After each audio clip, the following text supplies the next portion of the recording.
Hi, Dr. Tammy here. I am so glad that you're here with me today, and we are embarking on a beautiful journey, how to flip your life.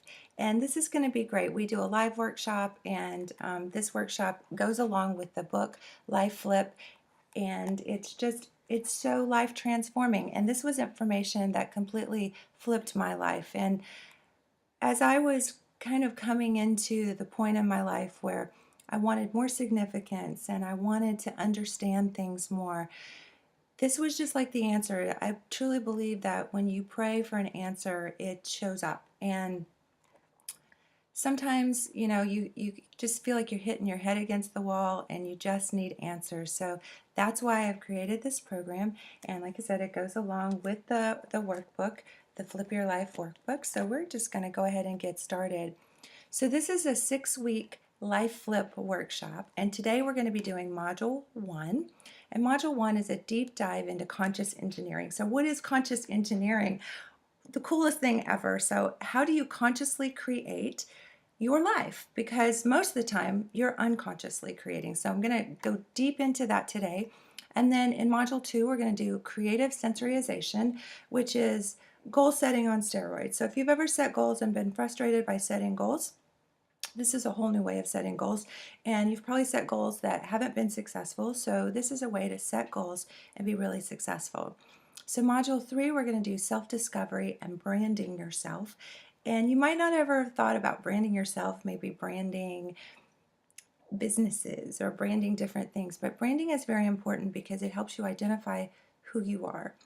And module 4 is a blueprint and a redesign for your life, which, it's interesting what happiness truly is happiness is when your blueprint for your life matches what your expectations are, or your shoulds, which I don't like shoulds, but when your blueprint matches, then you're happy. So we want to make sure that your blueprint matches everything that you want to have in your life. Module 5 is unraveling your story, making a new one. What is your story? What have you told yourself all your life about what's happened in your life, and how do you view who you are and what's happened in your life? And then module 6 is discovering your passion. And everybody really wants that. We all kind of are in this state where we want more passion in our lives. We want passion in our careers. We want passion in everything we do, but we just feel tired and overwhelmed. So that's going to be about discovering your passion. And these are all really great workshops, but week 6 is actually probably my favorite because it was just so impactful, and everything builds on every other week. So of course, week 6 is going to be the greatest. So I hope that you'll stay tuned for all these programs, and it will truly flip your life. Okay, so let's get started here. Who is this for? It's for anyone who wants their life to look different than it is right now. For people who feel overwhelmed by life. If you feel like you try really hard but nothing really works. You don't completely love your body, your life, or yourself. Maybe you feel like the harder you try, you just can't get ahead. Or you want to be a better partner, spouse, parent, child, teacher, sibling, or friend. Maybe you just want to be happy, but you can't seem to maintain that state for very long. Or you feel like life is always happening to you. Maybe you just want a richer life, or maybe you want more love, enjoyment, energy, or abundance. So I'm going to just show you this picture here, and I don't know if you can see this very well, but this is the subconscious mind, and this is the conscious mind. And we consciously create only about 10% of the time. The subconscious mind creates our existence almost 90% of the time. If you drove a car this morning, you probably didn't think about putting your foot on the gas pedal or braking. You probably didn't think about shifting the gear. You probably didn't pay attention to the stoplights or any of the surroundings. That's all unconscious or subconscious reactivity, basically, and that all comes from all our old programming. And part of the problem with that is that programming is set during the first 6 years of life. And when you are age 1 to 6, basically everything is being programmed. Your you stay in sort of a dream state. They call it theta waves. And all of the reactivity that happens in your life is usually set from age 1 to 6. So it's really important sometimes to go back and look at childhood from age 1 to 6, because that's a lot of your unconscious stuff that shows up during this time. The conscious mind is only about 10% creation, but the conscious mind is where all the power is. So you probably hear a lot of talk about mindfulness, hear a lot of talk about manifesting and law of attraction and creating, and all that is done from your conscious mind, from your awareness. So the trick is, how do you increase your conscious creating to more than 10%?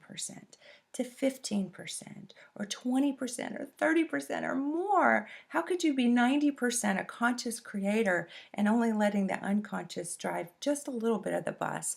So that's that shift that we really want to help you with and help create. So I love this. Conscious engineering was sort of the phrase that I coined to help me understand how to use more than 10% of that conscious creating to engineer my life the way I want.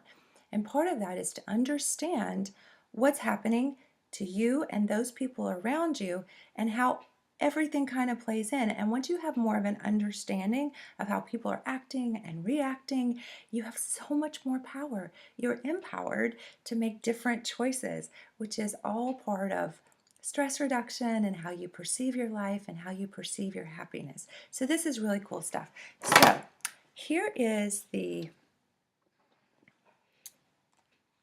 graphic of, let's see, conscious engineering.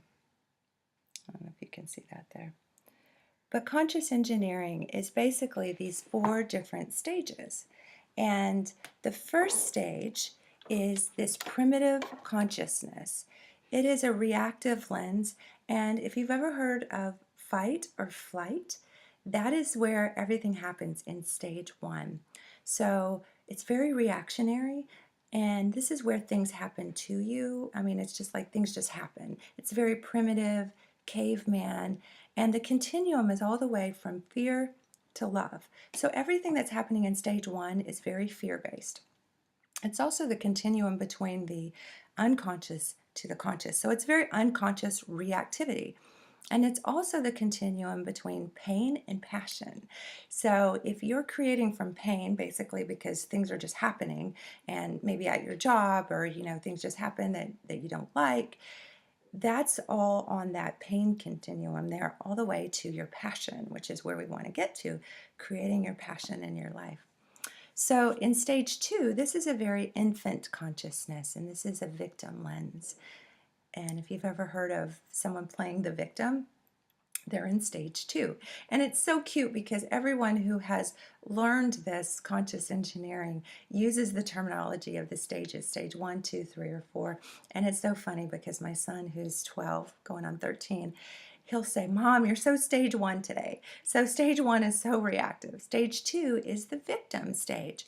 And that is a learned helplessness when you're a child that you learn, basically, because we have to have people taking care of us. And it's so interesting because humans are about the only animal that are born premature.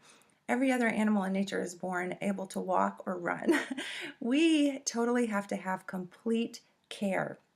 So it's very understandable that we learn stage 2, and sometimes we don't get out of stage 2, especially if we have parents that are overbearing with lots of rules. We just have this learned helplessness, and especially if you have parents who do too much for you, then you just you feel like a victim all the time, like you feel like a princess, like everyone should be doing everything for me. So that's a really tough place to be. It is a lot of overwhelm and blame. And blame is one of the worst parts of stage 2 because you want to blame everyone else. And that's just a really tough place to be when you can't take personal responsibility. So a big part of this program is learning to take personal responsibility for every part of your life, not just the things that you want to take personal responsibility for. It's everything. So be warned, this is not an easy process. It's simple. It's not always easy. And I continue to learn and grow from this. And I think about the stages every single day of my life and how these interact. So Next thing I'm going to do is, as I go through the stages, I'm going to tell you how to know what stage you're in, and then I'm going to tell you how you can get to higher stages. So that's really cool. So stage 3 is the inspiration conscious, and this is a very mature lens. This is where the law of attraction comes in. This is inspired action. So if you've ever taken inspired action, created a new project, done something really fun, gone out with friends, you're in stage 3. And in this stage, you believe that things happen for you, which is really cool. You don't think that things are just happening like in stage 1. You don't think things are happening to you like in stage 2. You think things are happening for you, which is completely different. And one of the first things that I learned in this process was to actually understand that things do happen for you, even the things that you don't always think are good or helpful.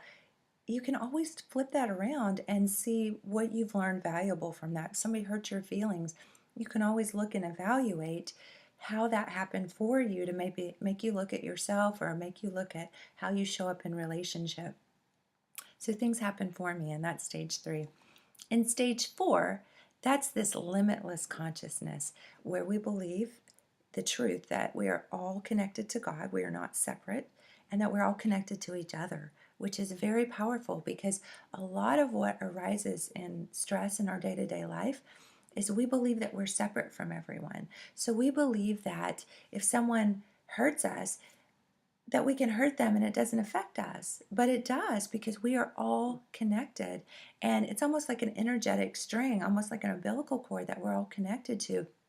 So if really truly do unto others, because you're doing it as to yourself. And if we're all connected, every action and interaction and everything that you put out there is completely mirrored back to you. This is the ultimate awareness where you believe that things happen from you. Now that's a little bit subtle difference. So as we said in stage 1, things happen. Primitive caveman, grunt, grunt, things just happen.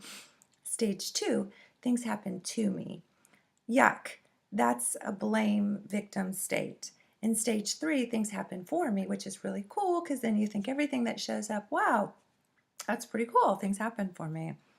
And in stage 4, things happen from me. So that's truly creating from every aspect personal responsibility in your life. So that's really cool.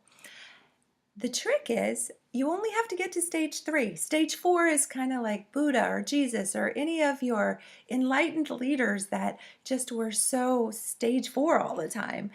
You don't have to get there, not in this lifetime. So just let that go. Be kind to yourself, and that's the biggest thing that you can do in this whole process is just be kind and loving to yourself.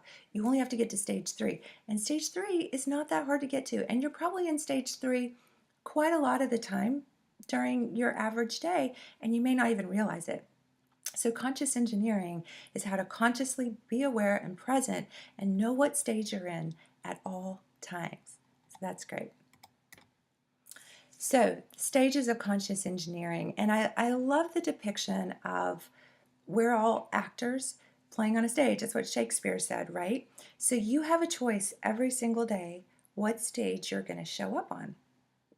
So, do you want to show up on stage 1 where you are completely just fight or flight, reactionary? Things are just happening? Do you want to show up on stage 2 where things are happening to you, where you're a victim and where you're blaming all the time and where you can't take any personal responsibility? Or do you want to show up on stage 3 where everything is happening for you and it's this enlightened state of inspired action where you can really get outside those other 2 stages? Or do you want to move all the way to stage 4, which is just a completely conscious present space where everything is about flipping and loving and being the best person that you can be? So truly they are stages. Again, I just want to kind of go through these. Stage 1 is a primitive consciousness where things just happen. Things like conflict, debt, bullying, work overload, anxiety, taxes, poor leadership, expectations not being met, late nights, being harassed or bullied, stress that you perceive, financial stress, mortgages, all those kinds of things. That's all stage 1, usually reactionary type things. And it truly is this fight or flight caveman response. And one of the things that I'm known for is being the hormone queen. So it's hard for me to get through something like this and not talk a little bit about hormones. But your adrenal glands make your stress hormones, your cortisol, your adrenaline. And if you are constantly in stage 1, your adrenal glands are going to suffer because you're constantly making adrenaline and you're constantly making cortisol. And your brain and your adrenals don't know the difference between being chased by a bear or just hating your life. So, when your adrenals are out of balance, you start to get what we call adrenal fatigue, and then all of your other hormones get out of balance. So, it's really important that you understand that this process, this life flip process, is so important so that you can help heal your adrenal glands, because I can test your cortisol levels and I can make recommendations, but until you understand how these processes work, these stages work, and how you're showing up, you'll be fighting your cortisol all the time. So, stage 2 is this infant consciousness where you think that things happen to me. And when you believe that things happen to you, you're kind of in this state of feeling like a victim all the time. It's a terrible state to be in.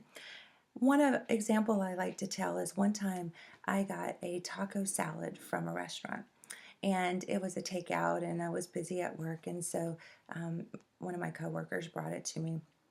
And it was like a $10 salad, right? So I'm expecting it to be really good. And as I open it, the tortilla chips are all crumbled up.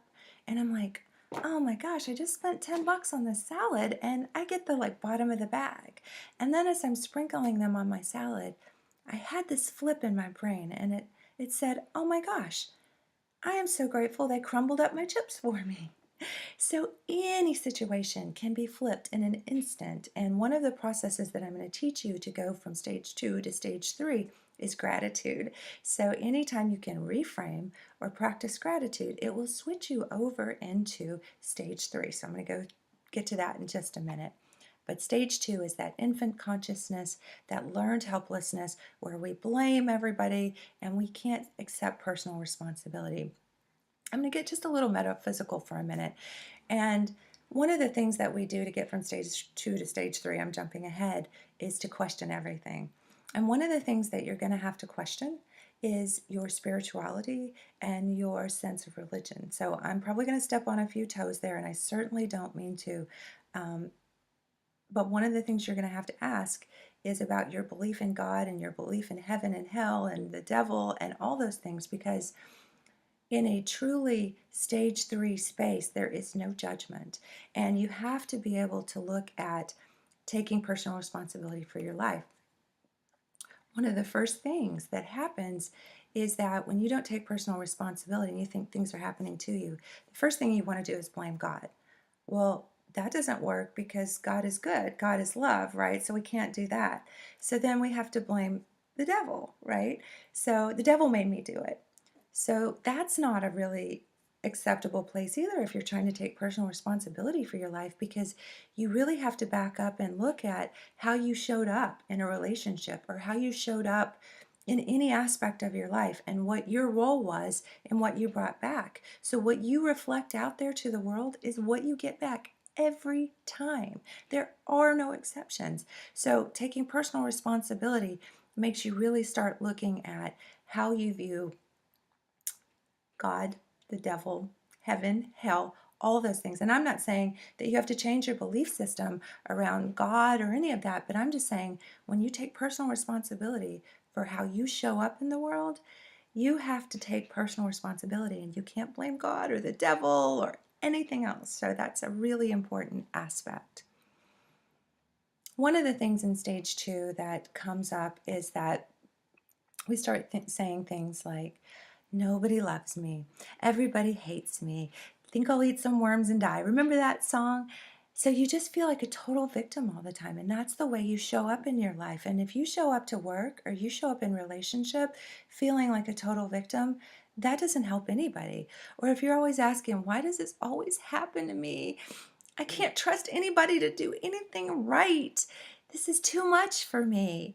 Nobody ever listens to me. these headaches are never going to stop. And if you are a headache sufferer or a migraine sufferer, I can pretty much guarantee you that there is some aspect of your life where you're not taking responsibility for every process in your life. Maybe you even hate yourself. Maybe you hate your body. Maybe you hate some aspect of your body. Maybe you hate some aspect of your life. Maybe you blame yourself. So letting go of self-blame is one of the most important things that you can do to get out of stage 2. I'm going to talk more about that in a minute. I love this saying, some people create their own storms and then get mad when it rains. Don't create your own storms and then get mad when it rains. Don't grab the tiger by the tail and then when they bite, blame the tiger. You created the storm. Take personal responsibility for that. Okay, let's talk a little bit more about stage 3. Stage 3 is where all the magic happens. I love stage 3. I think we should talk about stage 3 this whole time, but we have to talk about the other stages so you can get a conscious awareness of where you've been. So stage 3 is this inspiration consciousness where you believe that things happen for me. So they crumbled up my chips for me. Isn't that wonderful? And I'm doing this Facebook Live as I'm doing my presentation, and Dion said, I want a taco salad. So I think that's great. But things happen for me. So I realized the way I got to stage 3 that day from stage 2, like feeling like a victim, like I have no control over these people giving me the bottom of the bag, was to say, wow, they crumbled up my chips for me. And you have that choice in any given moment how you're going to show up and flip your life. So things happen for me. I want to ask a big question. What inspires you? What makes you want to get out of bed in the morning? What's fun about your life? Those are the things that you're going to want to focus on to get to stage 3 and to stay in stage 3. So I want you to think about what makes you feel good, what makes you tick. And that's how you get into stage 4 and stay there. That's the sustainability. Stage 4 is limitless consciousness. And again, I talk a lot about that, and I use comparisons like Gandhi and Buddha and Jesus. And, they were completely in stage 4 all the time. I always tease that my husband is always in stage 3 and half the time he's in stage 4 because he's just so loving and so in that space all the time. I've learned so much from him about the way he just operates in stage 3. He's always, I'm like, people are going to take advantage of you. And like, oh my gosh, why are you doing that? And he's always like, I'm just looking at the wonder and the curiosity of things. And that's how he stays in stage 3. And he's always looking for the opportunity in things. And then when he's in stage 4, he's just in this loving space. And I can have the worst day ever. And he's just in this loving space in stage 4. And I so need that. So if you don't have a lot of stage 3/stage 4 people around you, you may want to evaluate some of the relationships in your life. That can be very powerful. So let's get to the nitty-gritty of how do you know what stage you're in. So in stage 1, primitive consciousness, and this is in the book so you can look it up, and this is good stuff, but in stage 1, primitive consciousness, I have these little charts that you can check off how you're feeling. So in stage 1, remember that's that primitive consciousness, that caveman, things are just happening. In stage 1, you may feel angry. You may feel scared. You may feel frustrated or unsafe. You may feel violent. You may feel anxious or aggravated, agitated, uneasy, or panicky. Do you ever feel any of those things? Stage 1. Clear and simple. So this tool is so fun. So I'm going to break this down into emotions and feelings and actions and behaviors. So anytime you have a reaction to something that didn't feel good, or you showed up in the world some way and you thought, oh, that didn't feel good and I really need to evaluate that. What is it they say? An unexamined life is no life at all. So as you're examining your life and how you want things to come back to you or what you want to manifest, you ask these questions. How did I feel? In stage 2, remember, that's the infant consciousness, the victim mode, the learned helplessness, the blaming. So you might feel weak. You might feel unworthy. You can check that box. You might feel ashamed or embarrassed. You ever felt ashamed or embarrassed about something? You were in stage 2. Defeated, hopeless, or helpless. Stage 2. abandoned, maybe felt small, like I'm not important or significant, incapable or stuck, or insecure, or scared, or unsafe. Those are all stage 2 feelings and emotions. Okay, ready for stage 3? Stage 3 is the inspiration consciousness. And in stage 3, you might feel curious. That's a great question to ask when you're feeling stressed. Hmm. You might feel empowered. That happened. That didn't feel good. Next time I'm going to do it this way. Or that happened. That person's a stage 1 or a stage 2 person. It's not about judging anybody that they're in stage 1 or 2. It's just about the awareness where they're at. But you're empowered to say, oh, they're in stage 1. I might want to keep my distance just a little bit today. Stage 3, you might feel relieved. I got fired from my job. Oh, thank goodness. That was the worst place ever. It was killing me. So, something happens that you perceive as stressful or bad. Oh, I just felt relieved. You're in stage 3. That's wonderful. Maybe you felt content. Everything's going to be okay. Or maybe you felt okay. Maybe you felt inspired. Oh, I just got fired. Now I get to go chase my real dream and do the thing I really want to do. Maybe you felt grateful. And gratitude is all about stage 3, being grateful for everything that happens in your life. And even people who have hurt my feelings or, really where I felt really victimized in my past or perpetrated against, I am so grateful that I grew and I was stronger from those experiences. So stage 3 is being able to look at any event that's ever happened in your life and to be able to go, wow, I really grew from that. I learned from that, and I'm so much more powerful than I was. Gratitude is huge. We're going to talk more about that in a minute. Satisfied. This just feels okay all the way around. I'm okay. I'm good enough. I love myself. It's all okay. I'm just satisfied. Maybe you feel energetic. Oh, that was such a drain on me. I'm going to move forward. I have new energy because that's not pulling me down anymore. And forgiving. I think forgiveness is one of the biggest parts of life that can really empower you. It's been said that holding a grudge or being angry at somebody is like a sack of potatoes on your back that only you feel, or it's like trying to poison. You're taking the poison and you're trying to kill someone else. It's slowly killing you. It's slowly weighing down on you.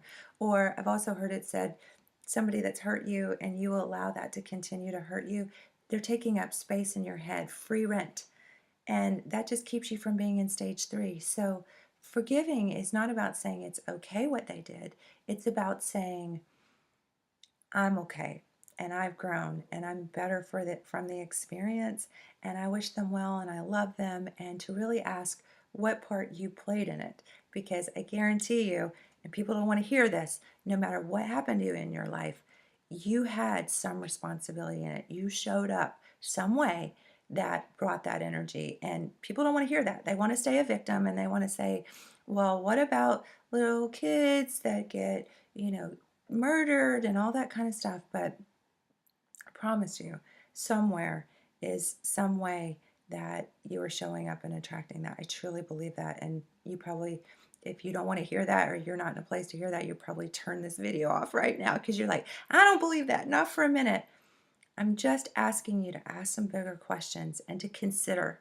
And maybe you'll still come away thinking that you want to stay in stage 2 and you want to be the victim, or you want to apply victimhood to anybody, you name the circumstance.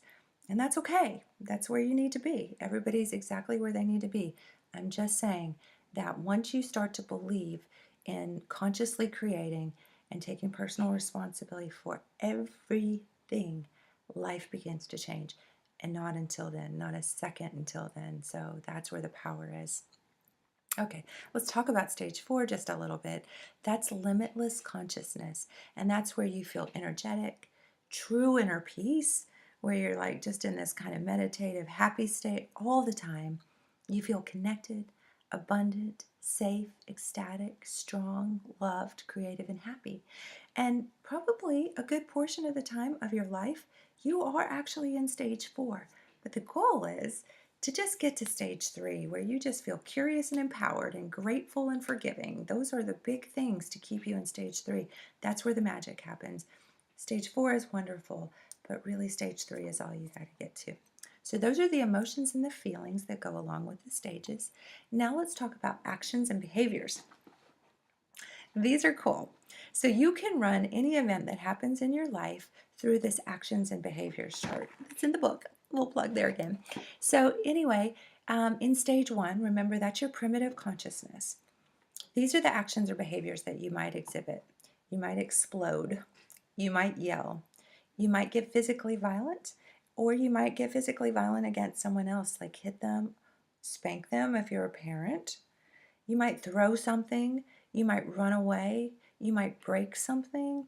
You might hurt yourself. So if you have addictive behaviors like drugs or alcohol or nicotine or anything like that, all self-soothing behavior, all stage 1.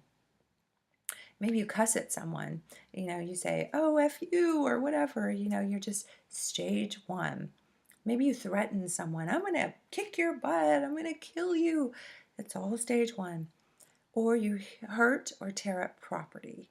That's all stage 1. And if you think about like teenagers who are just in this primitive consciousness, they do a lot of that stuff. They cuss and they throw things. So if you can just be aware that your teenager, if you're struggling with a teenager, not judge them, but just go, wow, they're really in stage 1. And if you can teach them this and help them understand, it's so cool, and it can change the dynamics of your family. I've taught this to family with little kids as old as 3 or 4. It is so cool. When I've taught this to families and done this in the home, because when I first learned this, I was so excited. I'd just go out in the home and just teach it to anybody who would listen. Most people said that once they understood this, that their stress levels went down by 75 to 90% just understanding these stages, and that they have a choice in how they show up. So that is just the coolest thing ever to me if you have a lot of what you're perceiving as stress in your life. Okay, let's talk about stage 2. The infant consciousness, the victim, the overwhelm, the blame. So, okay, these are the behaviors. You might blame someone. You might blame something. Well, wasn't my fault. That machine broke. Wasn't my fault. Jane didn't get me the report on time. Or maybe because remember we said in stage 1 it's fight or flight, in stage 2 it's freeze. So in freeze mode you shut down or avoid contact. So some people who think that they're introverts are probably really just staying in stage 2 a lot of the time, because you don't want to talk to anybody when you're in stage 2 because you're just shut down, overwhelmed, and you don't want any contact with the outside world. Maybe you cried. Crying, I'm not saying crying is a bad thing, because sometimes it's good to release that emotion, and crying can release some oxytocin. So I'm not saying crying is a bad thing, but it is stage 2, because when you're crying, that is an action or behavior that is still, you're in the victim mode. And if you were in stage 3, not in the victim mode, you'd be like, there's nothing to cry about. I had this awareness. My mother is she's 80 years old, and she's in assisted living. And I don't know, her health is physically not that bad. Mentally, she's got dementia. I could get that call any day. And I used to just think I would fall apart if something happened to my mama. I just adore my mama. She's the most important thing in the whole world to me. So, I just had this awareness that once I understood these stages, that yeah, I'm going to cry when she passes. I'm going to be sad. I'm going to feel like a victim. I'm going to feel like, oh, my precious mama's not here. I can't call her anymore, and feel a little victimized. But you know what? Then I'm going to go, you know what? This is stage 2, and I'm going to, do an action or behavior to get me to stage 3, which I'm going to talk about in just a minute. But I'm not going to cry for very long. So that's going to be cool. Complaining. Complaining is your ticket to stage 2, and I cannot say that enough. I tell people that all the time. Complaining is your ticket to stage 2, as well as gossiping. Gossiping is, basically being a victim to other people's stuff. So complaining, the minute you start complaining, and people are like, I just want to vent. I've had a hard day. I just want to vent. Venting, not cool, because you're complaining, and that puts you in stage 2. And some days you just need to be in stage 2. And even though I understand all this, some days I'm just in stage 2, and it's okay. And I just love myself through it. But complaining will get you to stage 2 faster than anything. Compromise. That's a tricky one, isn't it? Because you want to think, well, Sometimes you have to compromise in relationship. Compromise unwillingly is not good compromise. And small, unwilling compromises can creep up over time and they can absolutely kill a relationship. So if you start compromising unwillingly in small areas, that can accumulate and it can completely ruin relationships. So I would say that there are some areas where, hey, what do you want to go out to eat tonight? Do you want Chinese or do you want, Italian? And they say Italian and you kind of were thinking really Chinese. Those aren't really unwilling compromises. But somebody says, hey, I want to buy this house on 8th Street and you want the house on 4th Street. You really have to look at that and have some conversations and talk through that stuff, because if you unwillingly compromise, you will feel like a victim every day you live in that house. So that's not good for relationship. So I would talk about that with whoever you're buying the house with or whatever the circumstances, or maybe that's a work relationship, because those little unwilling compromises will add up and they will destroy any relationship. I got someone in trouble or I told on them. That's an action that seems benign sometimes, or maybe you just blamed somebody or said maybe, who knows, you're just going to say, well, I didn't get that report on time and that's why I couldn't, get you what you needed. But getting someone in trouble or telling on them is completely stage 2. And that's very infant consciousness. If you think about little kids in school, all the time they do that. Well, Billy hit me. That's why I hit him. And it's just, it's just this vicious cycle of getting someone in trouble or placing blame somewhere else. Here's a tricky one. I gave up on an activity. You just quit. This is a hard one for me. I tend to do this a lot. When I go into stage 2 and I feel like a victim, I just want to give up. I don't want to do it anymore. I've got this huge TV show project that I'm working on. I'm really excited about. And something just happened last week. And it really hit me kind of hard. And I just thought, oh, I just want to give up. So I was totally in stage 2. I was feeling totally victimized by my circumstance, and that just wasn't a good place to be. So I got back into stage 3, inspired consciousness, and I started creating again. So that was a good thing. But that was one that I struggle with. I avoided someone. You ever had that circumstance where someone's in your office or at work or whatever's going on, and you feel like something they've done, you feel a victim to that, and you just avoid them altogether? Or you heard that someone said something bad about you, and so you just avoid them altogether. You're being a victim. So, I always say when you have something that you need to address, or if you hear a scary noise, go open the closet door and see if there's a monster in there, because you're going to be in victim mode and you're going to be victimized by all your circumstances if you're avoiding someone. And we all say, well, I like to avoid conflict. And there's a way to have conversations from stage 3 and not have stages or conversations from stage 2. So that's the important thing, is it's not conflict if you're in stage 3. I'm going to talk about that in just a minute. Or maybe you felt betrayed or you let someone take a fall for something. Those are all stage 2 behaviors and actions. Let's talk about stage 3. So in stage 3, number 1, you ask for clarification,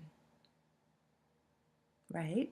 So instead of avoiding someone or blaming them, hey, why didn't you get that report to me? What was going on with you? Maybe you'll find out that their mom was sick or their child was sick or something was going on.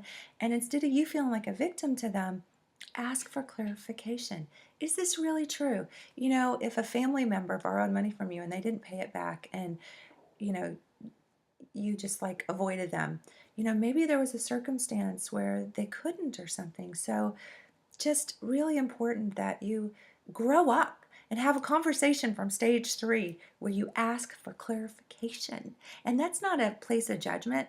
So many times in my relationship with my husband, I've come at this why'd you do that? Or with my child, I'm like, why'd you do that? And that's totally stage 2, almost stage 1.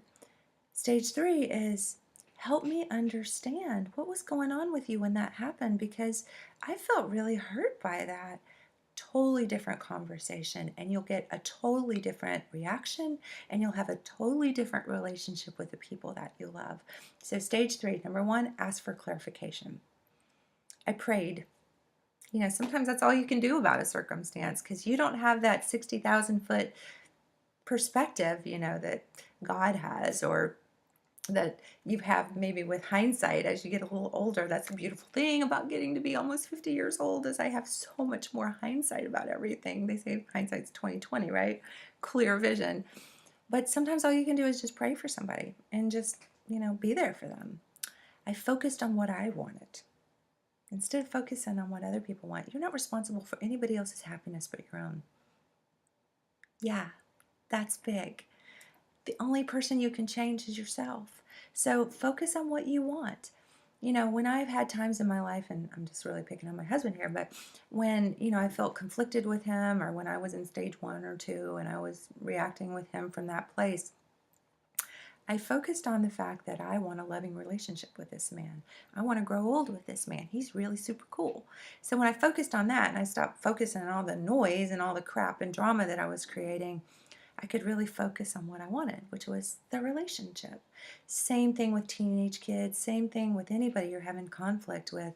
If you really want to have a relationship with them, you really need to come from a place of focusing on what you want, which is the relationship, not to control them or use fear or be in stage 1 or stage 2. Ask how this might help me grow. That's a great behavior. Ooh, that didn't feel good, but how can I grow from this? How can I do something different the next time? That's a very mature lens to look through. I asked authentic, truth-seeking questions. That's not always an easy thing to do, but it's asking those big questions. We're oftentimes taught not to ask any questions, especially in stage 2, learned helplessness, little kid, because I'm the mom and I said so. That's what we learn. I'm telling you, yeah, gotta ask questions. That don't work. So, and it would be so much better if you would parent from a place of talking to your kids from stage 3 than saying, I'm the mom, and that's the way it is. Just my thought on that. I took personal responsibility for the role I played. Goes without saying, right? I forgave myself. Stage 3. That didn't feel good. I love myself. I forgive myself. It's all going to be okay. I tried to see the situation from another view. That is exponentially so powerful. If someone did something or they affected your job at work or something, because they didn't get your report, try to look at the situation another way. What was going on in their life? What did you do to maybe you put more work on them than they could actually do in an 8-hour workday? So try to see it from another way. I focused on something that made me feel good, like music, art, or breathing. And we're going to talk a little bit more about breathing in just a minute. I focused on asking myself, is this really true? Because a lot of times it's not. And being honest with yourself is one of the most difficult things to do. The most difficult things to do. Being honest with other people, that's tricky, but being honest with yourself, wow, that's really big. And that comes into play with those unwilling compromises. Sometimes we tell each other what we tell ourselves, well, it's just the way it is. We just feel like a victim. We stay in stage 2. And you can't really be in a place of, focusing on, is this really true? If you're not really being truthful with yourself. Stage 4. All of these action behaviors are kind of what you would think of with Buddha or Jesus or any of the enlightened state people, but they meditate, create something new and amazing, help someone else in need. Oh, this is so powerful. If I'm having a bad day and I feel like everything's just stage 2, and that's okay. Some days you will. It's all right. It's like funny because I had somebody say to me one time, well, now that I know this, will I ever go back? And I'm like, oh, you'll go back all the time. It's perfectly okay. That's why we're here. We're here to have an experience, right? We don't judge that. You're not here to learn anything. You're perfect just the way you are. You'll be in stage 1. You'll be in stage 2 sometimes. Sometimes you'll stay there for a day. Sometimes you might even stay there for a week. My goal for you is to not stay there very long, because stage 3 just feels better. It's just so much more happy. So that's what I want for you. So stage 4 is doing something for someone else, an act of kindness, paying something forward, which can be so valuable. So if I'm having the worst day ever, if I can do something nice for somebody else, completely changes my day. I went to stage 4, which is really cool. I reached out and extended myself emotionally to a stranger or helped someone, um, paid for somebody's food behind me in line. I had that happen like last week. It was the coolest thing. First time that ever happened. I heard about that happening, but just pay it forward. Do really kind things.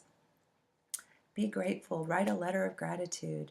Pray for others, not just for yourself, but pray for others. Or take an inspired action and start a new project. Learn something new. All stage 4 stuff. Really cool stuff. So, okay, well, that's great. So we know the emotions, we know the behaviors, we know what stage we're in. I'm in stage 2, having a bad day. I admit it. I know it. I've just done the checklist, checked off everything in stage 2, actions and behaviors, stage 2. Stage 1, maybe even. I want to go to stage 3. How do you go to stage 3? Number 1, question everything. Everything. And that means religion, politics, all the hot button topics, you have got to question everything, because what got you into stage 2 was learned helplessness, was not taking personal responsibility, was that infant consciousness. And so if you just stay there and you never ask any questions, then you have to conform to all the rules. And I'm not saying that rules can't be helpful and good sometimes, because kind of when we've got these filters on and we're having this human experience, a lot of people are running around in stage 1 and 2 all the time. And so if we didn't have some rules and some laws, it'd be chaos.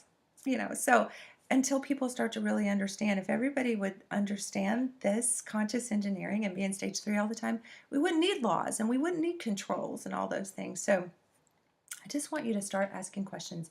And if you were taught as a child, don't ask questions, just do as I say, then you're going to have a little bit of more unconscious overcoming to do, and you're going to have to be really focused. And I recommend getting the book and taking these little tables out and maybe even having them laminated so that you can run through the tool everything that happens in your life, and you can really start to look at what stage you're in. You have to question everything and question the role that you played in everything.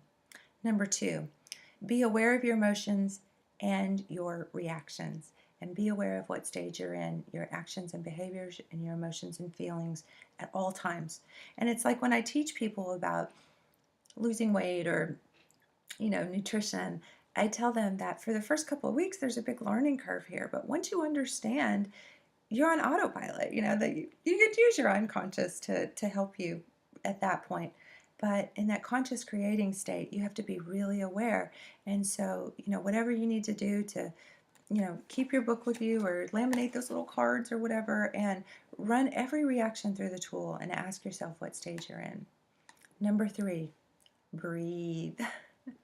Breathing is really, really important. And I'm going to talk a little bit more specifically about all of these in just a minute. But I do recommend either the alternate nostril breathing or the 4-7-8 rule. So I'll talk about that in just a minute. Number 4 is zoom out. Go general.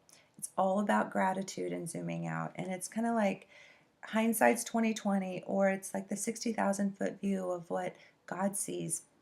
You have to really zoom out and look at everybody's perspective, because everybody's right from where they are. And some people say, well, what about Hitler? He was horrible. He was wrong. We want to judge him. He was completely right. He was the most passionate about his cause. And I'm not saying what he did was right, but I'm saying he was very passionate about his cause and he believed that he was right. So I'm just saying that, when you zoom out, if you can look at it from that perspective, that he was really trying to help his people in kind of a strange, distorted way. I don't feel good about that, but it's like when you zoom out, you can really see everyone's perspective. And gratitude is the most important thing when you're zooming out, to be grateful for everything that's happening around you. Number 5 is look at the charts and find an emotion and a behavior that's in the next higher stage. So if you want to be in stage 3, if you want to be in stage 4, great. If you want to just be in stage 3, which is all you need to get to, find an emotion or a behavior that can get you to that next stage. Always be aware of your self-care state. And I love to show this little picture of the Maslow's hierarchy of needs, and we'll talk about that in just a minute. But ask yourself if you're hungry, if you're cold, if you're tired, because if your basic care state is not being met, It's really hard to even think about being in stage 3 or stage 4. Number 7 is be kind to yourself. Ooh, that's a tough one. Number 8 is do something nice for someone else. Number 9 is have fun. And number 10 is don't take yourself too seriously. So we're going to go through these one by one. Question everything. And again, sometimes it's so hard to ask big questions because we're taught not to. But question, is this really true? If someone's hurt your feelings and you want to say they shouldn't have done that, is it really true that they shouldn't have done that? Maybe from where they were, that was completely okay in their mind what they did. So question everything.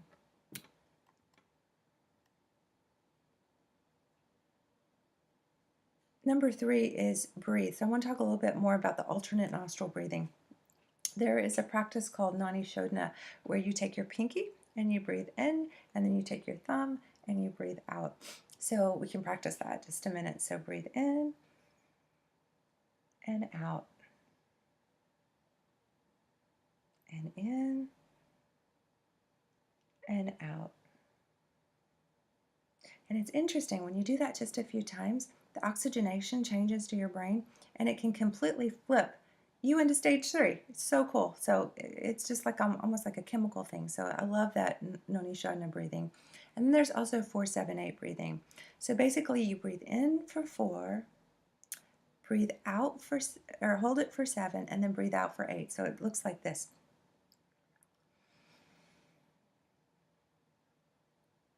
Hold and out.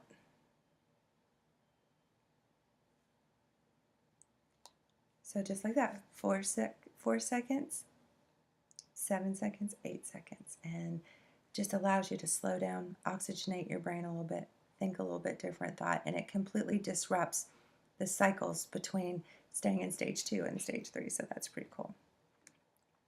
Number 4, zoom out, and that's that state of gratitude, and that's where I am just so grateful that my life is really okay. So if you're feeling like stressed in the moment, or you're feeling stage 1 or stage 2, it's like, oh yeah, the mortgage is due and I can't pay it, but I've still got a roof over my house, over my head today. I've still got a family that loves me. I still have my brain and I can make more money. And that's the zoom out, and that's the gratitude. And it's so powerful and it's so big. Number 5, be aware of your emotions and your reactions. So look at the stages, 1, 2, 3, or 4. See where you're at, see where you want to go, and make a conscious decision. And I know what you're thinking, yeah, but it's not always that easy. So that's why I have these steps. So everything from zooming out in gratitude, to breathing, to self-care states, all of that's really important when you are thinking, yeah, but I'm in stage 2, want to be in stage 3. That's easier said than done. So it's really important. And I always tell people, pick 1 or 2 things, maybe pick breathing and pick gratitude. That every time you find yourself in stage 2, you can go back and focus, and you can use those tools to get you to stage 3. Number 6, always be aware of your self-care state. Ask yourself if you're hungry, cold, tired. We do that with babies. If a baby's crying or fussy, we say, does it need to be changed? Does it need to be fed? We do that with babies. We don't do that with ourselves, and we really, really need to. So if you didn't sleep at all the night before, well, maybe you need your hormones checked. A little plug there, but maybe you were stressed. Don't try to be in stage 3 when you haven't slept the night before. Probably not going to happen. Say, I'm going to be kind to myself today. I'm going to get a good night's sleep, and tomorrow I'm going to be in stage 3. So, if you need to eat something. If you need to put a blanket on, put a blanket on. But that is the basic needs. And then above the basic needs in the Maslow's hierarchy is safety and security. So you may have to look at some of those needs being met. Then there's esteem needs, and then there's self-actualization needs. So to get to stage 3 or 4, those are really pretty high up. So you have to have the foundation of that pyramid first, which is your basic self-care stuff. Number 7 is be kind to yourself. You're amazing, you're good enough, and you're worth it. Just be kind to yourself. And it's okay to be in stage 1 or stage 2. Just acknowledge it. But once you're empowered to say, oh, I'm in stage 1, this is where I'm at. I know I could be at stage 3. it just makes you be so much kinder to yourself. So, and you will choose stage 1 so much less. Once you know this, it's really hard to stay in stage 1 or stage 2 very long because it changes everything. Being kind to yourself, I want to talk just a little bit about, there's a guy named Dr. Emoto, and you can Google his Dr. Emoto's water experiment. But it was so interesting because what he did was he froze water and then he looked at the molecules under a microscope. But what he did was he would put different words or talk to the water or play music for the water, and he would do kind, loving things to the water, or he would do not so kind, unloving things, or say unloving things to other water. And then he would freeze it and look at the molecules under a microscope. It's a really cool study, and it's been reproduced many, many times. They've also redone it with rice rotting. But anyway, saying words like thank you, or playing beautiful classical music, or compassion, or wisdom, or just gratitude words or prayers. And the molecules look like beautiful snowflakes. And the words that he said, like, I'll kill you, you're a fool, I hate you, played ugly, you know, heavy metal music. Not, I mean, if you love heavy metal music, I mean, that may be fun, but this was just really kind of trash music. And all those molecules looked really moth-eaten and disorganized. So love is organized. Love is beautiful. Love is not chaos. Fear is chaos and disorganization. So it's just so different that those water molecules were so different. And this has been reproduced many, many times. So it wasn't just a fluke. But you think about your body. Your body is 70 to 80% water, right? How do you talk to yourself? Do you tell yourself you love each other? You love yourself, or do you say, you're stupid? I hate you. Why did you do that? So you're making the molecular structure of 70% of your makeup or 80% of your makeup disorganized, chaotic. That can lead to disease. That can lead to illness. It can lead to all sorts of hormone imbalances. So really consider how you talk to yourself. And you may have to do a little bit of reprogramming, and that's part of this stage 1, 2, 3, and 4 thing. But it's really important that you speak kindly to yourself. And even just those little things, you have to start to be aware. I tell people one of the things you can do is get a jar. Anytime you catch yourself self-deprecating, put a quarter in the jar. That's kind of negative reinforcement. Or anytime you find yourself saying something kind to yourself, put a quarter in the jar. That's pretty cool too.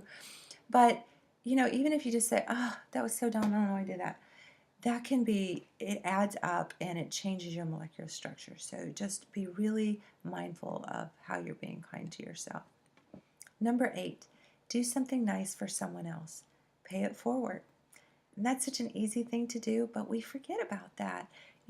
If you would just try to concentrate on doing one nice thing for somebody every single day, it would keep you in stage 3 probably most of the time. So doing something nice for someone else is really, really important to help you stay in stage 3. Number 9 is have fun. Grown-ups, we're so not fun.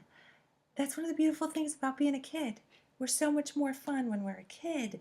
We laugh so much more. So I'm going to go through some specific steps here for just a minute to tell you how to have fun. And in fact, I've created a whole workshop around it. It's called Project Fun.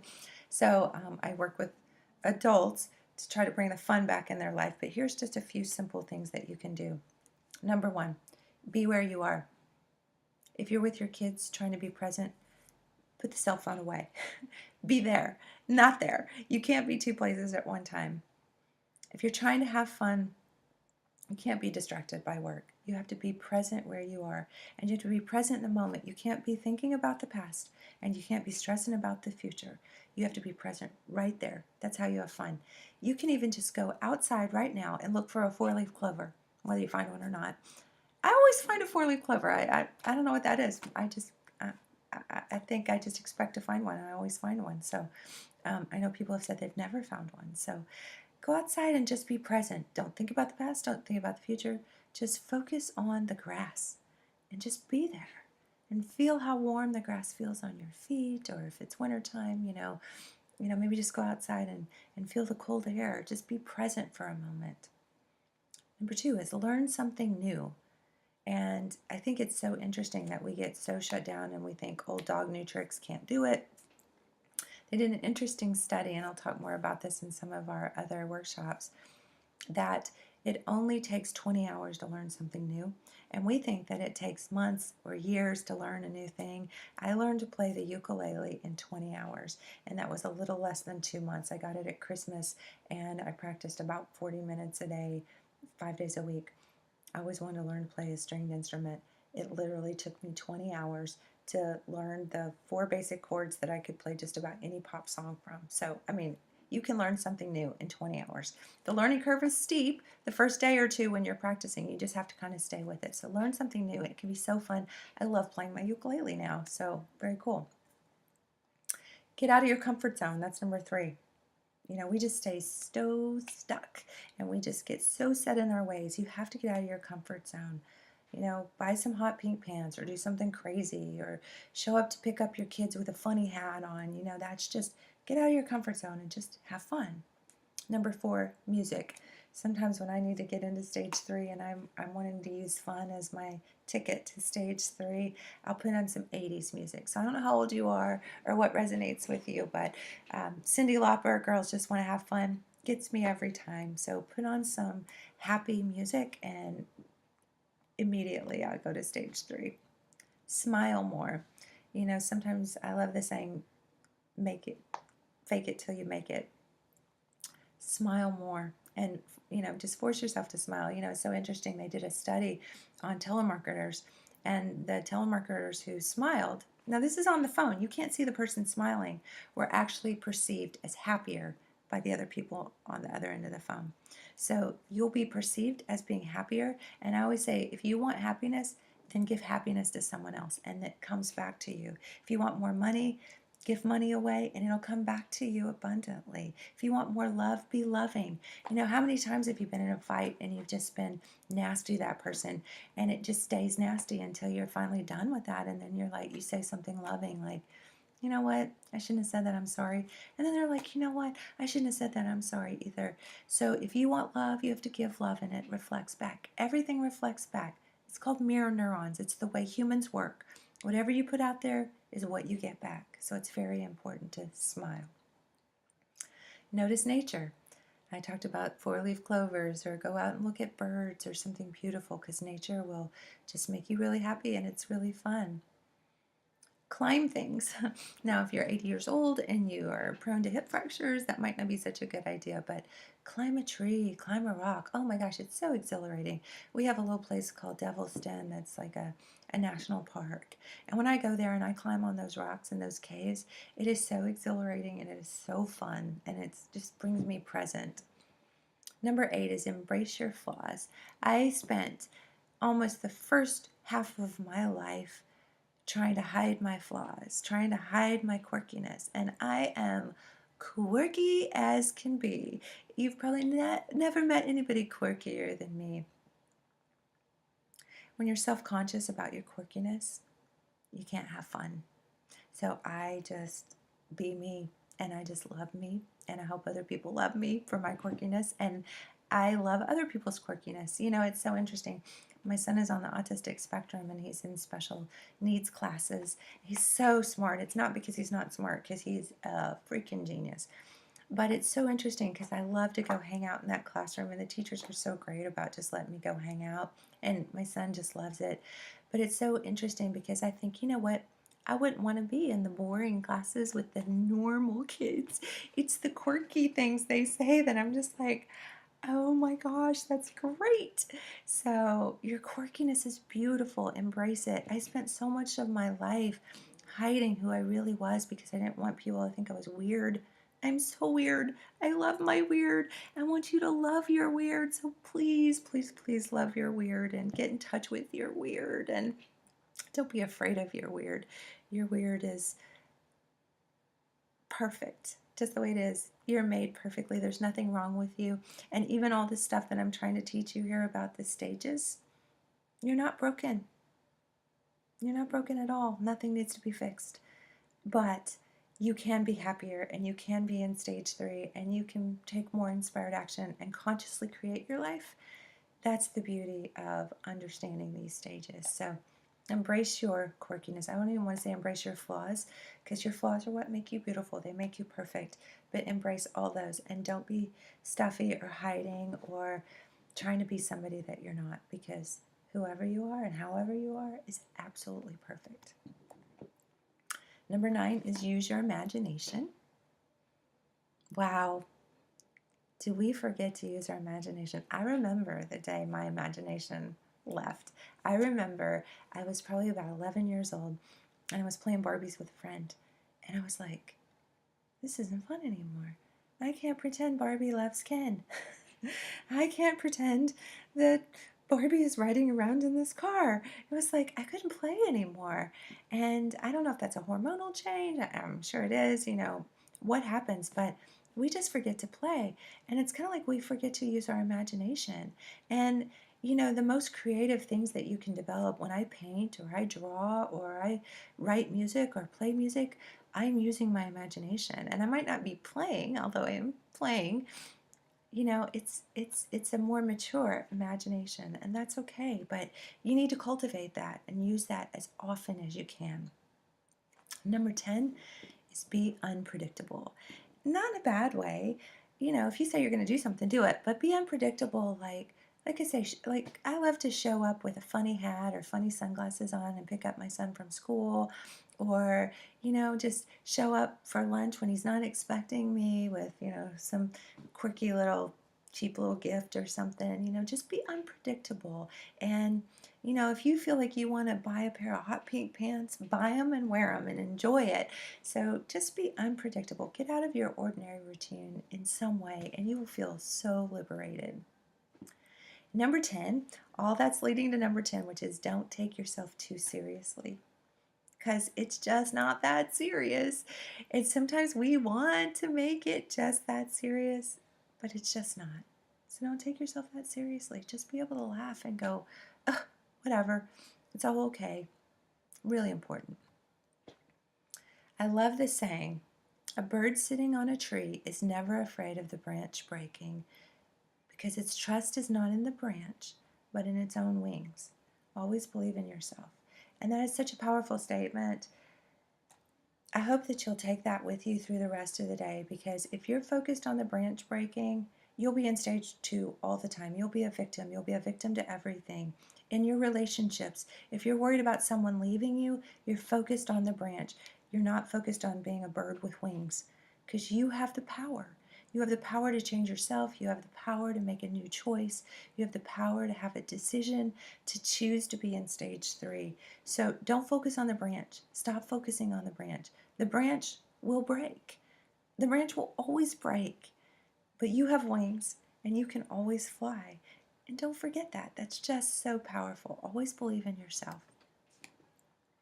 One other saying that I want to leave you with today is you don't manifest what you want. They talk about the law of attraction. In stage 3, that's where you consciously create. It's where you take inspired action.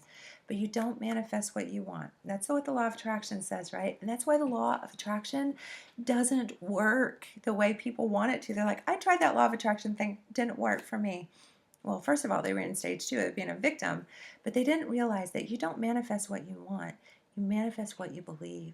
So you have to change your belief system, and you have to be in stage 3 where you take inspired action, where you actually believe that that next step can happen. You don't get from point A to point Z by not doing point B. You take inspired actions, baby steps, you ask questions, you ask for help, you get inspired, and you manifest what you believe. So as you start to believe that something can come true, that's when it happens for you. And that's how the law of attraction really works. Big secret I've just blown up for you. You can go smile the rest of the day and go, I know the secret. The real secret behind the secret, that movie that came out a few years ago about the law of attraction and manifestation. You get what you believe. So if you don't believe that you'll ever have $1 million, you'll never get it. Wanting is not going to get you $1 million. But if you believe that I can learn these stages, and I can be in stage 3 more often, and I can ask inspired questions, and I can take baby steps, and I can be kind to myself, and I can start believing that next step, then you can have anything you want. $1 million, anything. It's like I've heard it said it's as easy to manifest A mansion is a button. It's just that easy. I mean, it's not instantly, so, but it is all about your belief system. And you can't believe things to manifest beautifully unless you're in stage 3. If you're in stage 2 and you're a victim, the only thing that you believe is going to manifest for you is that things happen to you. And that's what you get more of. So if you want to change that, you have to change your belief system and you have to be in stage 3 more often. I want to ask you a question. That was a lot of talking. And if you're on Facebook Live, you can respond to me here. What one inspired action, what stage 3 action are you going to take today? And maybe you're not in stage 3 and that's okay. But what inspired action are you going to take? You're going to be kind to someone. You're going to ask some questions. You're going to do something nice for somebody. Are you going to think about taking that course you always wanted to take? Maybe learn a new skill. What inspired action are you going to take? So that's really powerful. Just pick something and go for it. So that's conscious engineering. And I hope this has been really powerful for you. And as you apply this in your life, it will become more and more and more meaningful. I promise you, every day gets better and better, easier and easier. You'll still find days and moments when you'll be in stage 1 or stage 2, but I want stage 3 for you all the time, and maybe even stage 4. So that's where your power is. That's where you create. That's where you take inspired action. Um, our next module is going to be creative sensorization. I love this stuff. So this is goal setting on steroids. And I'm going to take you through the process, how to actually change that belief system. Remember I said you get what you believe, not what you want, but what you believe. So how to change your belief structure. So I'm going to do that Facebook Live probably tomorrow. That's my hope. So stay tuned on my Facebook page. Like me, look for me, comment. If this was helpful, please share. Share it with someone else. Please, please, please. And stay posted, and I'll let you know when the next live workshop starts up, because we'd love to have you in our classes. And go on Amazon.com, order Dr. Tammy's Life Flip book, and you can get started and start following these things along, using the tools, using the things that are going to really change your life. So I don't just recommend anything to anybody, but I really truly believe this has changed my life, and I want it to change so many lives out there. So thank you so much for being here with me today, and we'll see you real soon on the next module. Have a blessed day. Love y'all.